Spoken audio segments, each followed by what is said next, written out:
Hello everybody, Jose Rodriguez here. Today I woke up and I didn't even know what day it was. I had to look at the computer to see that it was the 23rd and it is a Tuesday in the month of May 2017. Retire life is wonderful, let me tell you guys. Try it.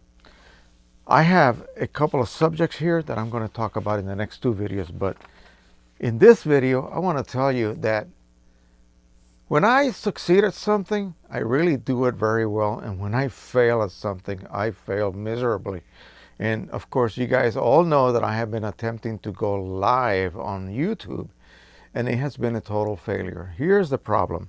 So far, I have used several encoders. These are broadcast type encoders, and they allow you to use a camera such as the one that I have in front of me to be plugged in via USB. It is recognized by the encoder. You see yourself live, but when you tell it to then connect to YouTube, there is a 30-second delay. I could be going like this, and you don't see me doing that until about 30 seconds later. So for me to be able to carry on a dialogue with people would be literally impossible.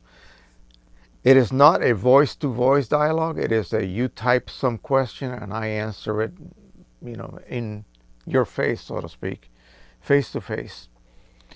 That would be unbearable for me. I would not sit through something like that if there was that long of a delay. So I have to solve that problem, and I'm going to solve it. I have no doubt. I am studying some videos on YouTube on the subject. They all tend to lean toward the gaming community, meaning that they are streaming a screen capture and not necessarily a in-your-face type thing, although they do sometimes include an inset of themselves. So I want to find out how is it that they're being able to do this with just a couple of seconds lag, if at the most.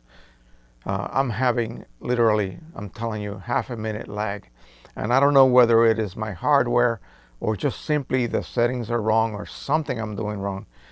And again, I have no hair left. I've been pulling the last few out. So that is something that I will definitely solve, and hopefully by the end of the month, I should be able to put something out there. At least say howdy to you guys. All right. So in this video, I'm going to talk about a subject that is very confusing to many, and also a misuse of a term. And this is done not only by beginners, but by a lot of professionals, especially these labs that are doing custom printing for you guys who do not do home printing. And the term is PPI versus DPI. PPI is pixels per inch, and that refers to the image itself. The image is composed of pixels. Pixels do not have size, so any given image of any given resolution can be printed or made to be as big as you want or as small as you want. Granted, the pixels would be either very small or as big as a plate. So it all depends on how many pixels total you have in the X and Y dimension. Now, what many companies will do is they'll say, you need to upload a 300 DPI image. There is no such thing as a 300 DPI image. DPI, or dots per inch, pertains only and solely to printers. What the printers do with that image. I could send that printer a single pixel that is an inch square, and they will then use the native number of dots per inch that it needs, depending on the quality setting, to reproduce that one single pixel that happens to be 1 inch square. Now, if I send another inch square image and it contains 300 pixels, it will still require so many dots to be able to create that 1 inch square of that particular tonality.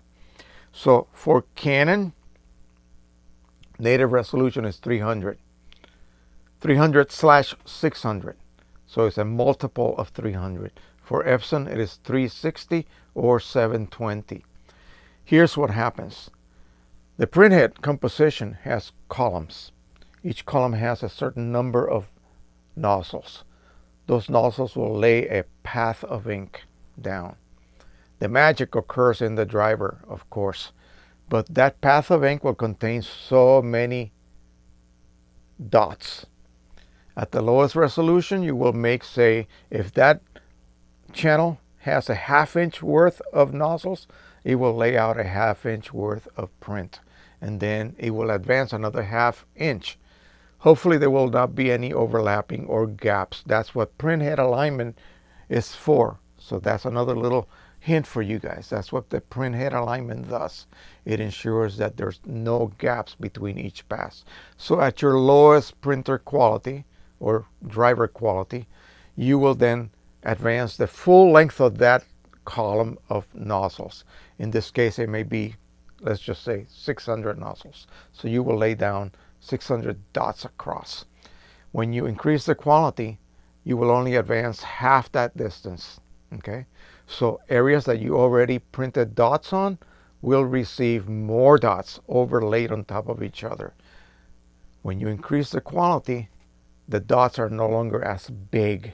They will be smaller, but they will be overlapping each other and give you the appearance of greater resolution and smoothness of tonalities. With the Epson, it's 720. With the Canon, it is 600. So you will see 600 by so much resolution. Well, the so much part, okay, that's the vertical resolution. And that's also basically interpolated.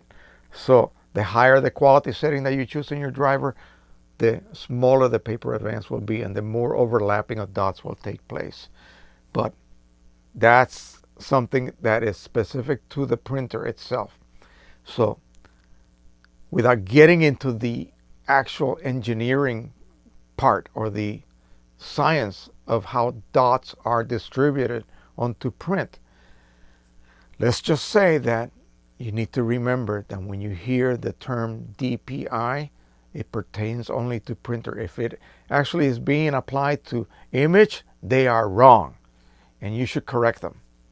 DPI and PPI are not interchangeable regardless of what people may think. There is just no correlation to any of those two terms. Okay, one of them is for dots of ink laid down.